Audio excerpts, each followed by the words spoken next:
And today we have Diane Lapierre coming in to talk to us a little bit about the library. Diane started her library career, she's been at this a little while, with a passion for children's literacy and has worked in a variety of roles in public libraries since she got her start volunteering in her son's elementary school library in Loveland. She went on and spent 20 years at the Denver Public Library before coming back to her hometown as the director of the Loveland Public Library from 2017 to 2021. We managed to attract her to the Fort Collins Library System, where she's been for about 5 years.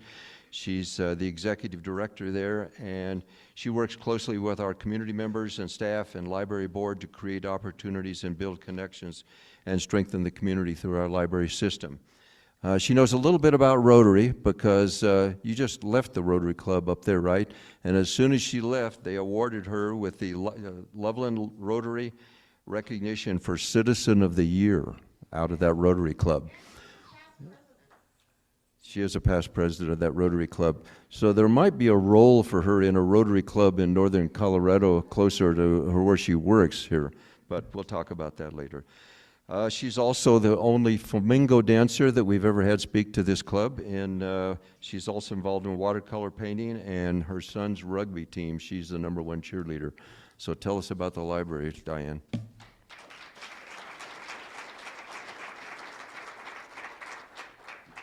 Thank you, and I am pleased to be here. It was just last week. JD had asked me to do the program last week, but I couldn't because I was back at my old Loveland Rotary Club for their award ceremony. So I have a deep appreciation for all that Rotary does for the community, and I think a lot of the Rotary values and principles apply to what I do professionally as a public library director. Ooh, am I accidentally moving myself along? This is...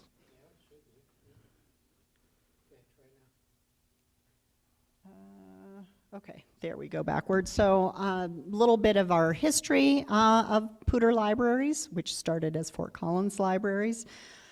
Talk a little bit about our community engagement efforts, and it's actually how I met JD, was participating in one of our community conversations.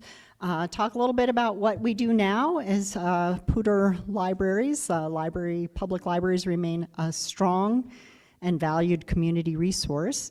And then finish up with what we're doing with the Southeast Community Center project. So I left a little brochure on the table with some of the programs and a little bit of the history of our Old Town Library. But we actually have a history that goes back into the last 2 centuries ago. The end of the 1800s was when, along with many communities around here, we had a group of concerned citizens, tends to be women who had civic inclinations, who formed a public library. So the first library, first community reading room started in 1882. And City Council formed the first public library system, so with that tax funding, in 1900. In 1904, the famous philanthropist Andrew Carnegie gave $12,500 to build what was the first dedicated property, and that building is still functioning as a community center in Library Park. And that money was matched with funds from the city to build and open our first community library. And during the WPA, it was expanded, like almost doubled in size, to serve a growing community. In 1976, this is the library that I remember, the new Old Main opened up on the other side of Library Park, which is our current Old Town Library. It opened at 33,500 square feet in a lovely brutalist style architecture. And I remember going to that library when I was a kid, and there's like pebbles on the wall. It's not a warm, soft place, but it is held up well. It's very durable. and has served the community since that time in 1976. There's an interesting intersection with the Fort Collins Rotary Clubs when we opened the Harmony Library in 1995 in partnership with Front Range Community College in the state of Colorado. We were able to build the second library to serve the Fort Collins community, Harmony Library at Front Range Community College. And if you've ever been in there or brought your children there, you may have visited the Rotary Reading Room. So I think it was 3 Rotary clubs in Fort Collins joined together to contribute funds to furnish that special kids reading literacy space. In 1995, we made, not in 1995, in 2006, sorry. So we opened and operated Harmony Library. The community continued to grow, and as a municipal library, the library's funding went up and down as city sales tax went up and down. And in the early 2000s, there was a downturn in municipal revenue and a call for people in the community wanted more library service, which was not going to be accommodated with the current budget. So there was a citizen initiative to form the library district. I'm feeling Diane might have been a part of that back in the day. Maybe some of the others of you in this room were as well. So that is when your Fort Collins municipal library shifted into a library district. So I am thrilled that you all who were involved in that did that, because to be in a library district means we have our own dedicated stream of revenue. It's based on property tax, which tends to be much more stable. And as any of you who've paid property tax in the last few years knows, that has been an increasing stream of revenue as property values have gone up. So a stable, growing source of funding. And also, it means we have our own governing board who can make decisions based on what's best for the library. There aren't as many competing priorities as there are when you're a municipal library. So in 2006, we formed the library district, and with funds that we had saved with the city, we're able to open the Council Tree Library in 2009, which is over by the Target on Harmony. It is a little confusing because we have 2 libraries on Harmony, so often people who have books on hold at Harmony go to the other Harmony and then have to drive back. But it's a lovely, very small library. It is around 15,000 square feet, so comparing that to the 40,000 square feet that we have at Harmony and the Old Town Library, it's about half that footprint, which means we don't have as many community rooms, the size of the collection, community gathering spaces. In 2021, we expanded the Old Town Library, added some square feet by dropping down. There were some niches in the building, so they were able to capture some of that that square footage, interior square footage, by just extending the second floor walls down. And somebody asked me where my office is. In 2015, we were able to acquire the Webster House Administrative Center. So if you know where Library Park, there are those old cabins. There's a house right across the street from that. In a former life, it was a private home and a funeral home as well. So it's a little bit haunted. In 2015, we were able to move a lot of the administrative staff out of the Old Town Library and free up more room for, again, public spaces at the Old Town Library. So that takes us up to right about now. I'm going to step back in time. Somebody else was asking about bookmobile services. The library district is a vast geographic area. We have 3 locations. They're all in Fort Collins. So when Fort Collins was a municipal library, they partnered with the county and offered bookmobile services in some kind of old-looking dairy truck. In the 50s, expanded to a more modern mobile services. In the 1960s, there was Old Yeller that the county provided bookmobile services. And this is how we get books out to Stove Prairie, LaPorte, Bellevue, and across the geographic area that's Larimer County. now I can speak from me being part of the library. In 2023, we were able to launch a new bookmobile service with Evie. Are any of you familiar with our bookmobile? She is amazing, very bright and colorful, and she's an all-electric bookmobile, so the first in the Rocky Mountain region. And we are able to drive over 200 miles on a fully charged battery, so we've been able to really get out in the community, both to those geographically dispersed areas and also to show up at neighborhood events, community events, and bring the library to outside of our 3 locations. So that takes us to now. I got here in January of 2022. The library was just coming, well, the world was just coming out of a global pandemic, and people were very isolated.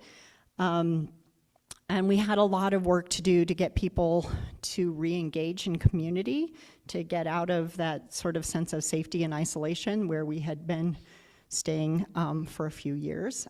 And it was, in some ways, a challenging time, but also an exciting time to relaunch a public library vision for the community. So we started doing a lot of community engagement in that summer of 2022, wrote a strategic plan, and then last summer re-engaged and did a series of community conversations and activities to really hear from people what kind of community they wanted to live in, how that's different maybe than how we see the community now, and some of the things that we together can do to make those changes happen.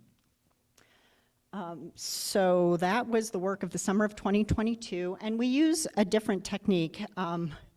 As you heard from my brief introduction, I've been in libraries a long time, and if you ask people what they want from their library, you hear, we want more of the things that people are familiar that libraries do anyway, around books and reading and programs and things like that. So asking different questions gets you different answers and is really a great way for us as a public library to reposition ourselves as that community asset.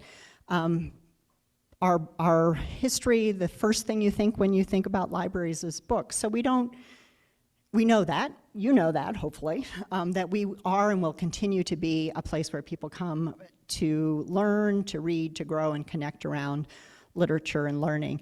But when we think about all the other things that public libraries and in this public space can do, we ask different questions. So our questions that we use based on an organization called the Harwood Institute are broader, and they are: what kind of community you want to live in, why is that important to you, how is that different from how you see things now, and what are some of the things that need to happen to create that change. So over last summer, we engaged with over 800 people in different areas of the community, not just people walking in the library, but people all over. We also had a virtual version of this, and we heard a lot of comments, a lot of responses, and our staff went through all the responses, and I'm excited to share. This is the first time I've had an opportunity to share with a community group what we heard, what these themes are from the community. So hopefully this reflects kind of what you think of when you think about our community in Fort Collins and in this general region.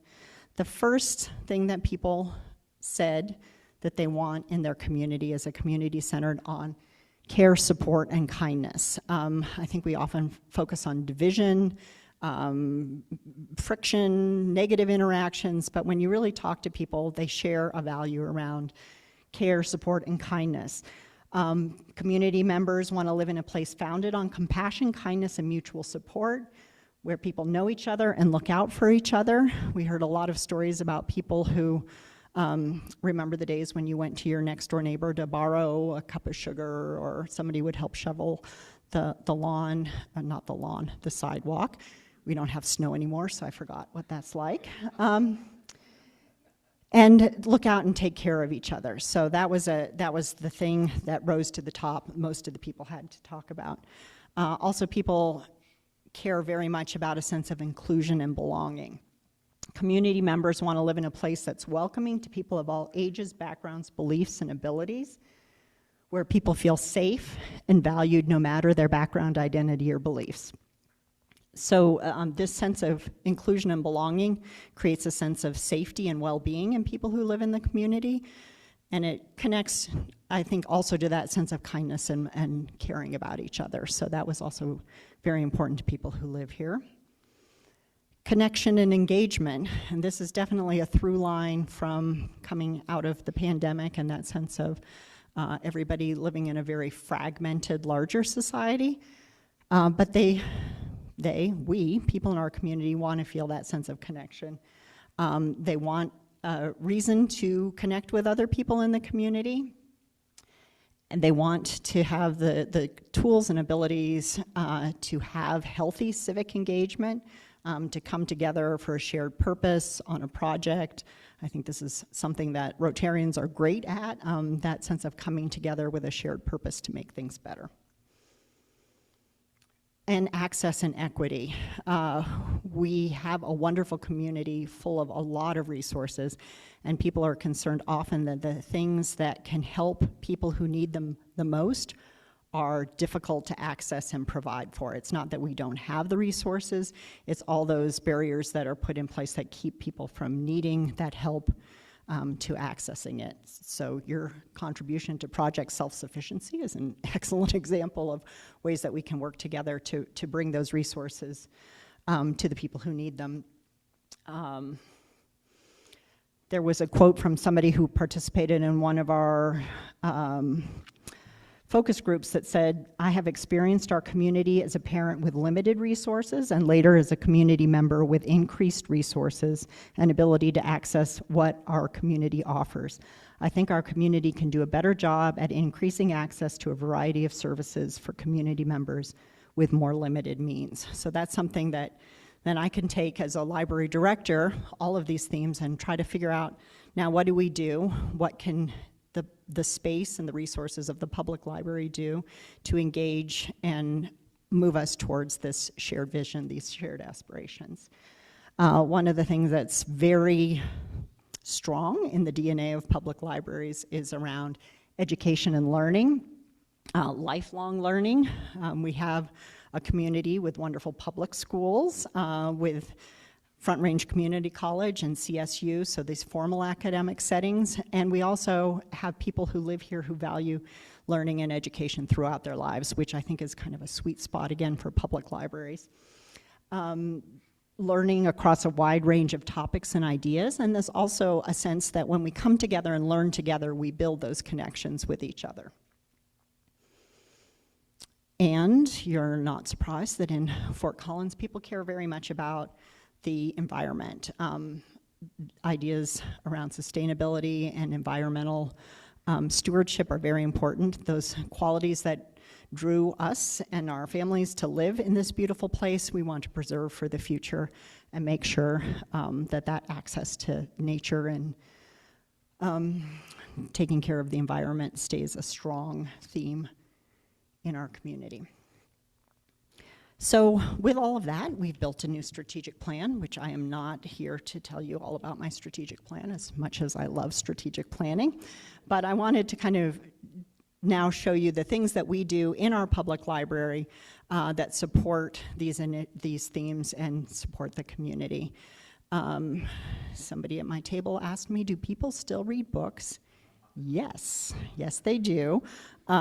We have a strong circulation of our physical collection and our use of electronic resources, both downloadable audiobooks and just the virtual books are also still a strong reason why people come to the library. But there is so much more. We are that place for lifelong learning, and this image is of our first graduate of career online high school. So the library offers a scholarship to anybody 19 and up who has not, who doesn't have a high school diploma, and we help support them through an online diploma program.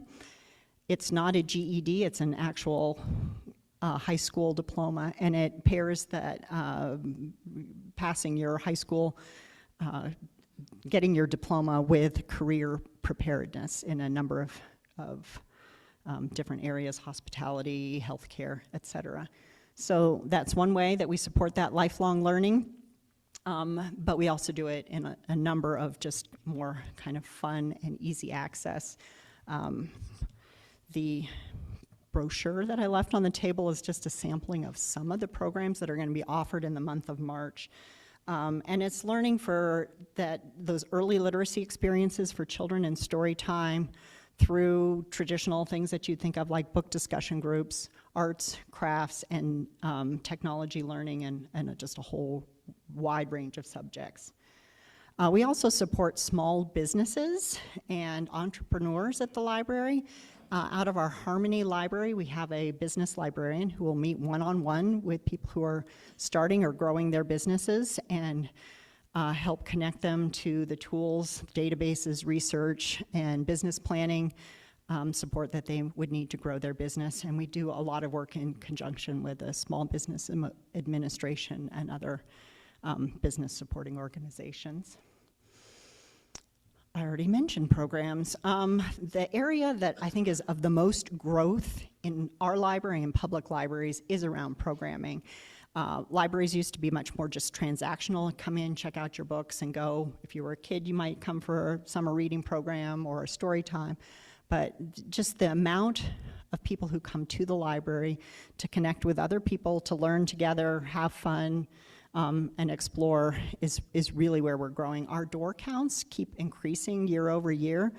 Often if you go to, especially the Council Tree Library, you may not find a place to sit.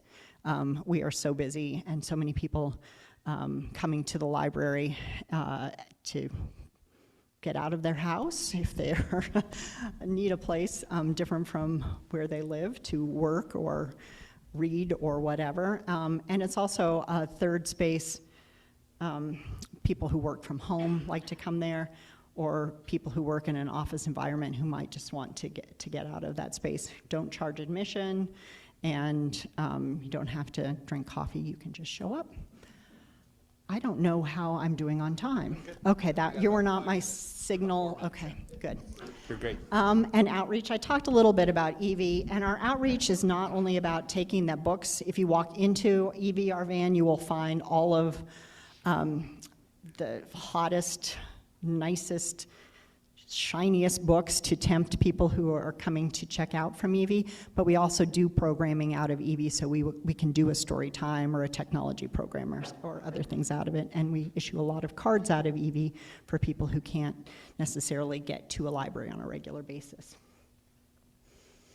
I will now talk about the Southeast Community Center. How many of you have heard about this project? A handful. So the library and the city and Poudre School District are working together to build a new community center just to the west of Fossil Ridge High School. It will be replacing Council Tree Library, but it will also be more than doubling the amount of community spaces that we are able to offer at Council Tree. So I'll go back. I don't know that you can see this map, but you have a handout on your table that talks about where it is. It's about just over a mile south of where our Council Tree Library is now.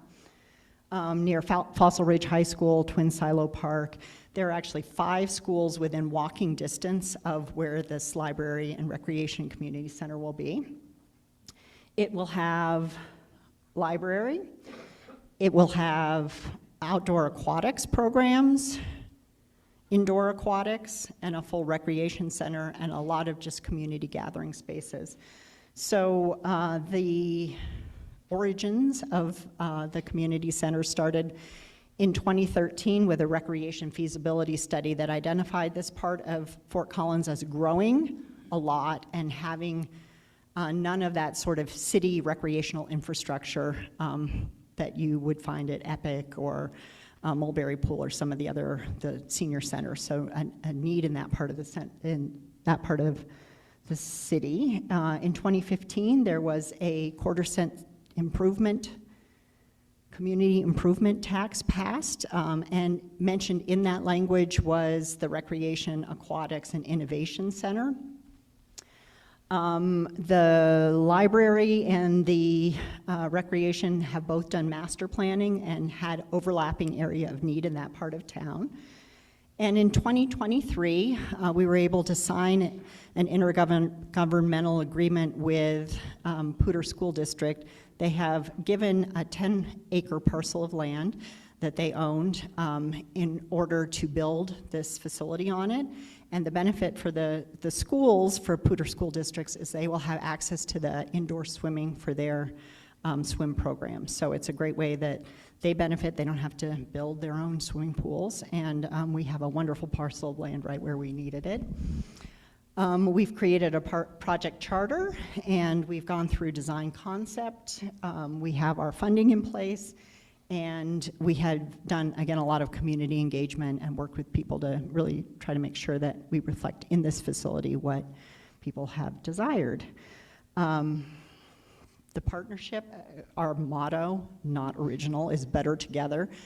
We would not be able to build the size library with the features that we're able to put into the community center if we were doing it by ourselves. Neither would the city be able to have all those amenities. And really the main benefit will be to the community to have access to all of these services in one location.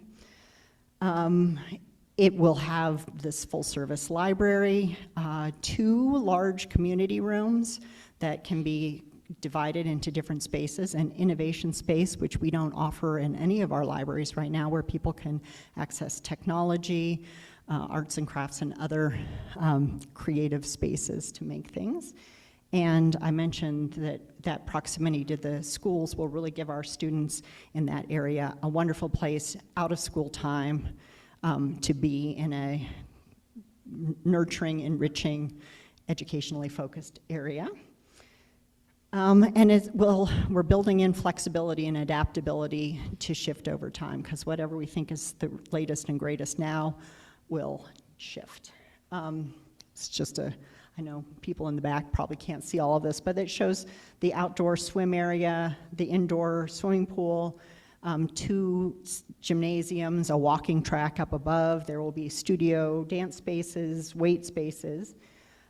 In the middle, the core of the building, will be those community gathering and meeting spaces and the innovation centers, and then a full-service library. Our total dedicated library square footage is over 20,000.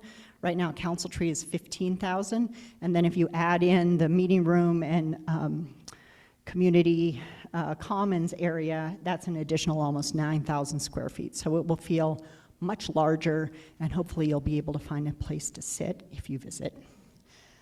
Just some designer renderings of it. There will be a slide. And we're really having fun envisioning what this, the whole campus will look like with that proximity to the schools and the park and all that this community center will offer.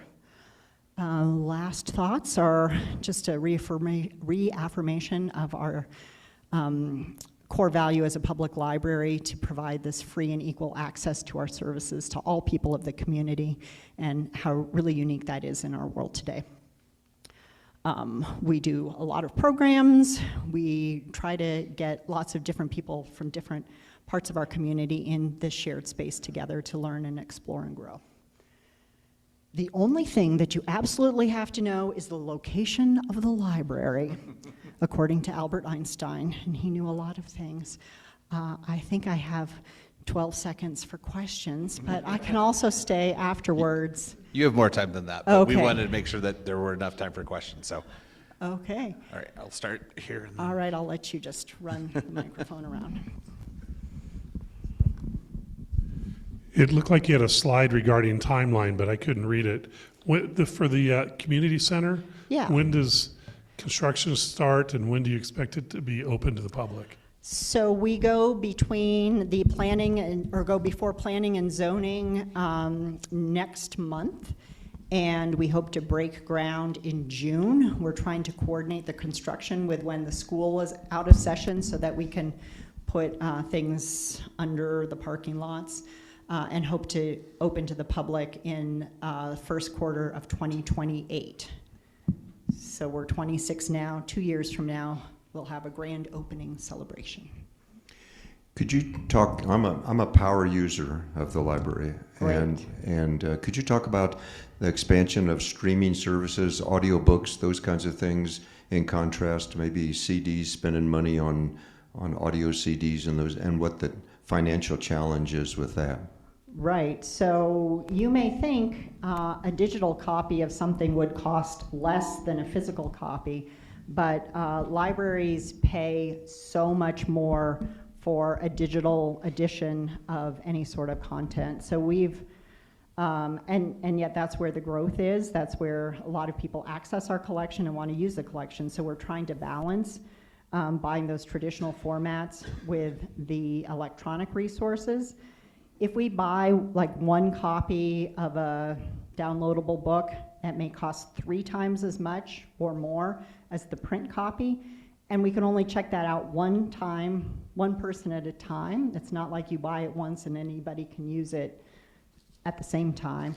And after the period that we have purchased it for, it's more like a rental, it goes away. So our friends of the library can't resell that and use that money to donate back to the library.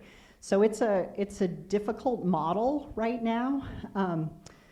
And we've just in the last few months had to change who we allow to use our collections, to put a geographic barrier around who can check out our electronic resources, to limit it to people who live in Poudre Library District. So economically, it's tough. We still have a healthy collection budget, and we do what we can to sort of balance and mitigate that. But you'll also find a lot of those bestsellers aren't even available to libraries in an electronic format when they first come out. So I encourage you to read however you like to read, but if you want check out a real physical book, good on you. And like the books on CD, I just sold my old car and I no longer have a CD player. So I think as fewer and fewer of us have CD players, our collections in those areas are kind of shrinking. Music on CDs and book on CDs and DVDs, but we still have them. Does that 8-track cost? tapes. Does that cost also extend to ebooks? I have 2 questions. Yes, It does. Okay. yes, absolutely. The reason I ask is we have a library card in Hawaii and have absolutely no problem getting ebooks. And Fort Collins, it's a struggle. Yeah. That answers my That is true, question. which is why we have now geographically limited who can access our electronic book collection. So.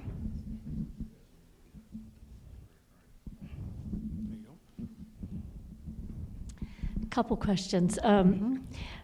My experience that your library staff is terrific in terms of both customer service and helping find whatever resource we're looking for.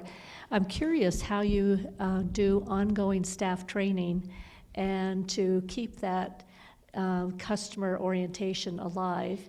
And my second question is, have you had any pressure to ban any books? So in terms of wonderful, amazing staff, I think that helps actually answer that second question. We have staff who are passionate about the work they do. We do an annual staff training day and regular staff trainings based on different people's positions and ideas. And that is like one of the top goals of our strategic plan, is to continue to foster and grow the staff who work at the library. It's hard. Who was somebody I was talking to, sister works in Cheyenne at a public library. Public is interesting, lots of different kinds of people, so try to serve everybody with that sense of kindness and compassion. In Fort Collins, no, we do not have that pressure on banning books like a lot of places. I think that the intellectual curiosity, being a college town, helps permeate sort of that understanding that this book may be great for me and not right for you. I would never read that book, but I wouldn't tell you that you can't read that book. So a kind of understanding that that's not the culture that we have here. I just have a follow-up question in relation to kind of the ebooks and the prices. Uh-huh. Why is it, so, I mean, if anyone's buying anything on, you know, any of the digital libraries, Amazon, whatever it Mm-hmm. might be, it's typically cheaper than the physical book. So why is it the opposite for you in terms of those costs? That would be a great question for you to ask those publishers. So public Yeah. libraries, yeah.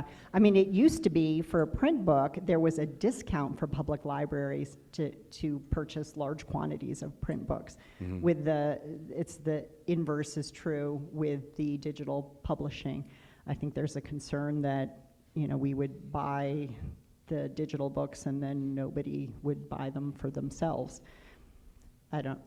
That's my assumption, but I mean, as a library community, I think we need to do a better job about organizing and demanding some better pricing model. Has that affected your demand, do you think, of people? Yes. Okay.